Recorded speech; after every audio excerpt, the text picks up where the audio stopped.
Hello friends, welcome to my channel Ignu Genie. I am Shreya and आज हम आपके लिए BZYET 141 थर्ड ईयर का कोर्स लाए हैं इम्यूनोलॉजी एंड इसमें हम आपको we will learn about how immune system work and कौन से ऑटो इम्यून डिसऑर्डर्स होते हैं या फिर हम कैसे इसके बेसिस पे टेस्ट रन करवाते हैं।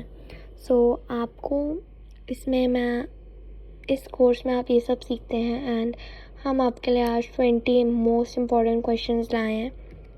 मोस्ट इम्पॉर्टेंट क्वेश्चंस जो कि आपको इग्नू एग्ज़ाम के लिए बहुत ही ज़रूरी होंगे एंड आपको इन क्वेश्चन से बहुत सारी लर्निंग मिलेगी।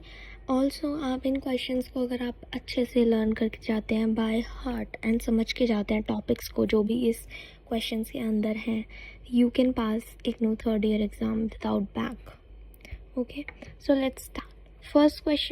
फर्स्ट टू थर्ड क्वेश्चन हमारे बहुत ही बेसिक से क्वेश्चंस हैं जिसमें हमारे पास मैच द फॉलोइंग साइंटिस्ट से उनके वर्क्स की एंड देन ये आप प्लीज़ स्क्रीनशॉट ले लें। ओके, एंड देन डेफिनेशंस है हमारे पास, हमें डिफ़ाइन करना है mucosa associated lymphoid tissue, haematopoiesis, hinge region of the antibody, human leukocyte antigen. हमें ये 4 इंपॉर्टेंट टर्म्स डिफाइन करने हैं। अब ज़रूरी नहीं है आपको एग्ज़ाम में यही आए, बट आपको ऐसी टर्म्स आ सकती हैं एंड अभी और भी क्वेश्चंस हैं जिनमें मैं बता दूंगी कि वो भी आ सकते हैं एज अ डिफाइन। आपको पूछ लिया जाता है what is this, what is that, what is vaccination, what is immune system, what are lymphoid organs, what is spleen. आपसे ये सब कुछ भी पूछ लिया जाएगा डेफिनेशन में। आपको बस उनका एक छोटा सा पार्ट जितना आपको आता है आप उतना लिख दें, you will get marks. Okay, true और फॉल्स आप इसका भी प्लीज़ स्क्रीनशॉट ले लीजिए। Now the fourth question is define between the following. Innate and adaptive immune system को आपको डिफ्रेंशिएट करना है। अब जैसे कि मैंने बोला था इसमें अभी आपको डिफ्रेंशिएट करना है, बट आपको इस पर शॉर्ट नोट भी आ सकता है। आपको शॉर्ट नोट आ सकता है, उसमें बोल सकते हैं कि innate what is innate immune system, या write a short note on adaptive immune system, polyclonal and monoclonal antibodies. Same with this, T cells and natural killer cells. आपको इनमें डिफ्रेंशिएट करना है, आपको पता होना चाहिए टर्म्स क्या हैं। आप इन्हें डिफ़ाइन कर सकते हो, आप इनमें डिफ्रेंशिएट कर सकते हो और आप इनके ऊपर शॉर्ट नोट लिख सकते हो। या फिर आपको कोई भी क्वेश्चन पूछ ले कि what is natural killer cells, what are their function, you should know कि इसका फंक्शन क्या है। ठीक है, इन सब जितनी भी टर्म्स हैं इंपॉर्टेंट आपको ये आनी चाहिए। यही है कि पास करने के लिए जितनी भी टर्म्स हैं आपको उनकी define,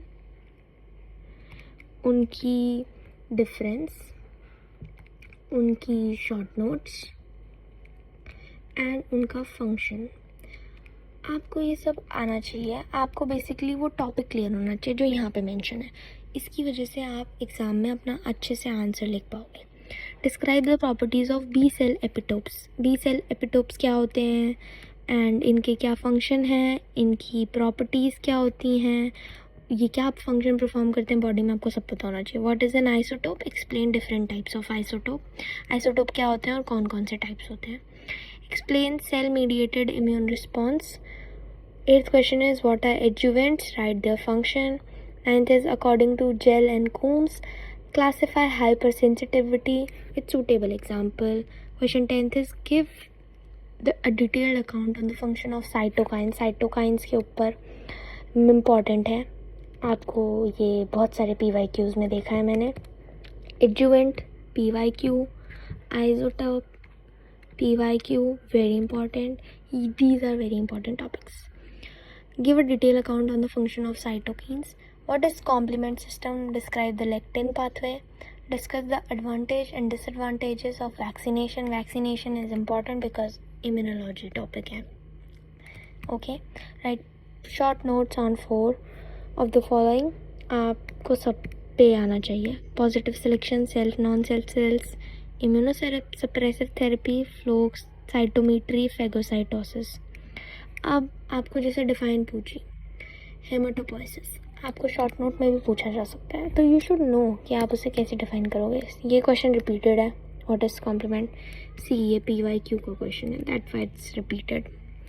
how does our immune system prevents auto immunity, explain in brief. Give a detailed account on the function of cytokines. Describe the structure and function of IgG molecules. Explain the principle of ELISA and RIA, radio immunoassay. ELISA आपको पता होना चाहिए and आपको dot ELISA भी पता होना चाहिए and आपको ELISA के टाइप पता होना चाहिए कि कितने टाइप्स होते हैं. ELISA के 4 टाइप होते हैं. What is vaccination? Explain the different type of vaccines. Differentiate between the following pairs of terms: humoral immunity, cell-mediated immunity, antigen, hapten, inactive vaccine, and attenuated vaccine, B lymphocyte, T lymphocyte. C lymph nodes. आपको पूछ सकता है T lymphocyte कहाँ बनते हैं, B lymphocyte कहाँ बन सकते हैं, या फिर आपको यहाँ से ट्रू फॉल्स भी आ सकते हैं. सो आपके लिए ये सारे जो हैं बहुत ही इम्पॉर्टेंट टॉपिक्स हैं. जितने भी इस क्वेश्चनेयर जो था आपका, ये जितने भी ये 20 क्वेश्चंस थे, इसमें जितने भी टॉपिक थे, ये 20 क्वेश्चंस के जो टॉपिक थे, these are most important for your exam purposes. आपको इन सबको अच्छे से पढ़ना है एंड आपको वीडियो में मैंने दिखाया सब कुछ, आप इनका स्क्रीनशॉट ले सकते हैं, आप इन टॉपिक्स को अच्छे से कवर कर सकते हैं. Thank you so much for watching. All the best for your exam. All the best for your exam and I hope आप सबके बहुत अच्छे नंबर आए इस वीडियो को फॉलो करके, इन टॉपिक्स को पढ़ के. आई होप आप एकदम